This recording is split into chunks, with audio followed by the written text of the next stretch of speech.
यात्री जब आते हैं तो बड़े श्रद्धा पूर्वक वो पूछते हैं, कृपया हमारे पूर्वजों का नाम बताइए। ये इस तरह से है, प्रयागराज सब तीर्थों का राजा है और ये परंपरा शुरू हुई है। भगवान राम आए थे यहाँ, जब ब्रिटिश पीरियड में अंग्रेज लोग भी आते थे, अभिलेख में वो भी साइन करते थे और वो उसका रिकॉर्ड मेंटेन करते थे। 5G वाले इस दौर में हम अपने 1, 2 या फिर 3 पीढ़ियों के बारे में ही जान पाते हैं। ऐसे में अगर आप महाकुंभ मार रहे हैं और आपको जानना हो कि हमारे पूर्वज कौन थे, हमारे जो चौथी पीढ़ी के पूर्वज कौन थे, 5वें के कौन, तो यह आपके लिए बिल्कुल सही स्थान हो सकता है। नमस्ते, मेरा नाम अमित है और हमारे साथ इस वक्त मौजूद हैं आचार्य देवेंद्र त्रिपाठी जी, जिनसे हम इन तमाम विषयों पर बात करेंगे। सबसे पहले बहुत बहुत स्वागत है देवेंद्र जी आपका न्यूज़ 18 में। जी। एक बड़ा सवाल निकल के आया है कि अगर कोई मानव है और यदि वो अपनी पीढ़ी के बारे में जानना चाहता है कि उसके पूर्वज कौन थे, तो उसके क्या युक्ति हो सकते हैं, वो कैसे इस मेले में आकर के जान सकता है कि उसके पिता, दादा, परदादा कौन थे, इसके बारे में ज़रा हमको प्लीज़ बताएं। ये इस तरह से है, प्रयागराज सब तीर्थों का राजा है और ये परंपरा शुरू हुई है। भगवान राम आए थे यहाँ जब लंका विजय करने के उपरांत, तो उन्होंने यहाँ दान देना चाहा जी। तो पहले तो चूँकि उनको ब्रह्म हत्या लगी थी, इसलिए कोई दान नहीं ले रहा था उनका जी। फिर तीर्थ पुरोहित लोगों को उन्होंने आह्वान किया कि आप लोग दान लीजिए, हमारा, हमको उद्धार करिए। तो उसमें से तीर्थ पुरोहित तैयार हुए तो उनसे दान लिए, उनका जो है कर्म कराए, उनका प्रायश्चित्त कराए। तो ये परंपरा तब से शुरू हुई। तो पहले प्राचीन काल में जब इतना ये नहीं होता था कि हम रिकॉर्ड जो है मेंटेन करें जी। हाँ, पहले लोग जो है खाली नाम पर, जिसका जिस तीर्थ पुरोहित के साथ संपर्क हो गया जी। वो उसी के साथ जुड़ गया। तो लोग आते हैं। अब ये करीब 150-200 साल से ये परंपरा शुरू हुई रिकॉर्ड बनाने की। जी जी जी।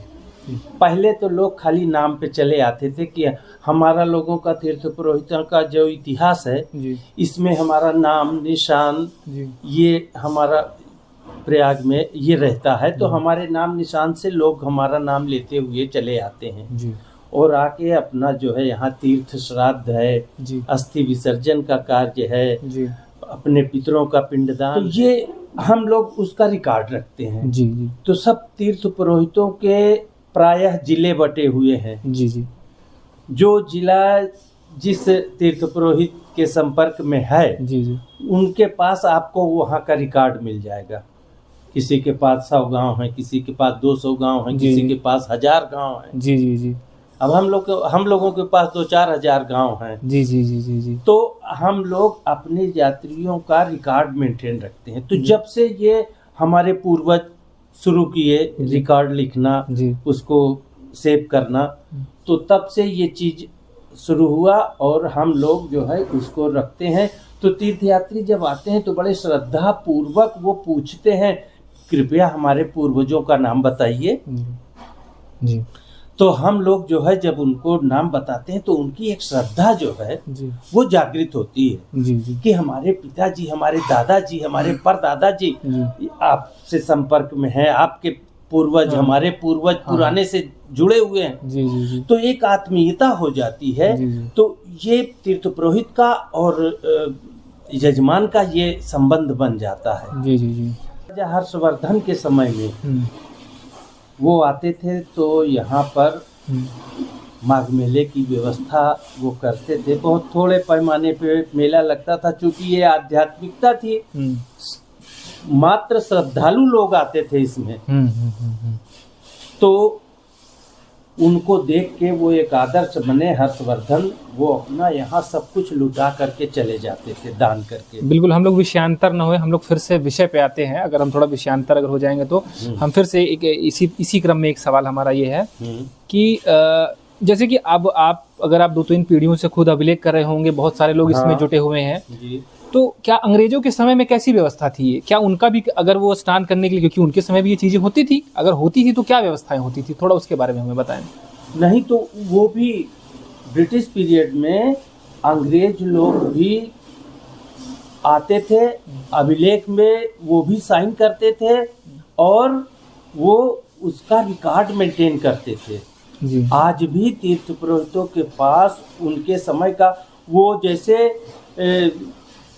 हिज हाइनेस की पदवी देते थे जी बड़ों को, जमींदारों को, जी ऐसे ही वो तीर्थ पुरोहितों को भी वो सर्टिफिकेट टाइप का देते थे। अच्छा अच्छा। तो आज भी ये कुछ लोगों के पास ब्रिटिश पीरियड का हाँ। जो उनका हमारे एक रिलेटिव है, हाँ हाँ उनके यहाँ उनका झंडा था, जी। वो ब्रिटिशर्स का झंडा था। अच्छा, हाँ आज भी मतलब हाँ, तो उनके यहाँ दस्तावेज वो पुराना उनके पास है। अच्छा है। बिल्कुल मैं देखना चाहूँगा, अगर मिल जाएगा तो आपकी वजह से बहुत अच्छी बात होगी, ये कि तो दर्शक वो हमारे जो देख है, लेंगे। हाँ, तो उन्होंने उस पे जो है उनको लिख के सर्टिफिकेट दिया, वो तीर्थ पुरोहित थे। हम इसी क्रम में एक सवाल में ही और बढ़ते हैं, और ये सवाल है कि जैसे कि कोई भी मान लीजिए भारतीय नागरिक रहा हो और 50 सालों से विदेश में रह रहा हो, और अगर वो अपने यहाँ आता है और वो जानना चाहता है कि हमारे दादाजी परदादाजी कौन है, तो क्या वो जान सकता है? बिल्कुल जान सकता है। उसके लिए उसे क्या करना पड़ेगा, वो प्रक्रिया बताएं। उसके लिए उसको अपने क्षेत्र के तीर्थ पुरोहित को ढूंढना पड़ेगा। अच्छा, वो किस जिले का है, किस गांव का है, किस जात का है, तो उस तीर्थ पुरोहित को ढूंढ करके और फिर उसके पास रिकॉर्ड जो है उसको दिखवाना पड़ेगा। अच्छा, तो यानी मिल जाएगा उसे? सब वो मिल जाएगा उसको। अधिकतम कितने पीढ़ी तक, ये आपसे लेकर के जितने भी दस्तावेजी अभिलेख का वो जमा करते हैं, हाँ। अधिकतम कितना पुराना तक लोग अपने, मानो अगर जो जानना चाहता है वो जान जाएगा, कितने पुराने तक, बस उसके बारे में बताएं। अधिकतम मतलब कि यहाँ तक मिल जाएगा, यहाँ से शुरू हो गया जब से अभिलेख शुरू हुआ। अब आप समझ लीजिए कि अधिकतम कम से कम 7-8 पीढ़ी तक मिल सकता है। मिल सकता है आपके और बाकी आपके अन्य हाँ। सहयोगियों के द्वारा। हाँ। थोड़ा इसके बारे में बताइए कि कितने लोग प्रयागराज में वर्तमान में ये सब लेखीकरण करते हैं या किए हुए हैं, कितने पीढ़ियों से, उसके बारे में थोड़ा। प्रयागराज में हम लोगों की गणना हुई थी तो 1484 घर हम लोग थे। अच्छा, तीर्थ पुरोहित। जी जी। अब वर्तमान समय में कुछ कम भी हो गए हैं जी। कुछ लोगों ने ये काम छोड़ दिया, वो दूसरे सर्विस में आ गए, जॉब में आ गए, कहीं दूसरे उसमें आ गए, लेकिन फिर भी अभी 1000 से कम नहीं है।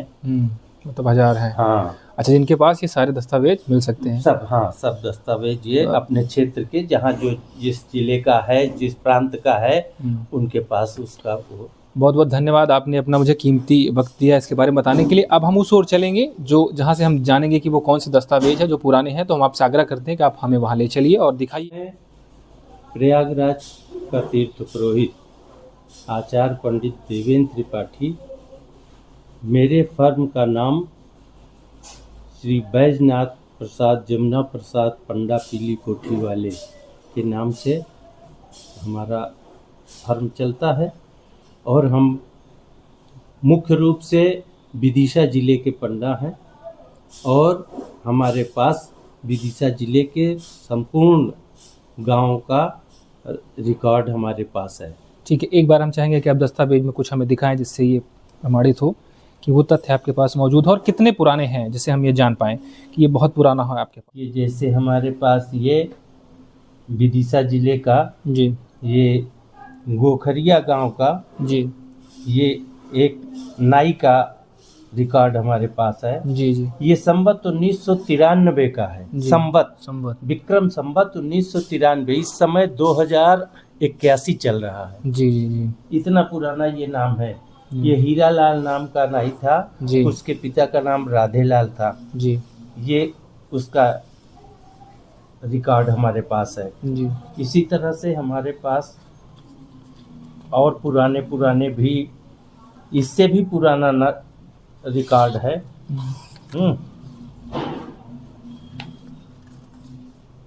देखिए, ये 1970 1971 संवत जी क्योंकि हम लोग संवत ही लिखते हैं। जी जी। अभी कौन सा संवत वर्तमान में चल रहा है? 2081। 81 चल रहा है। हाँ,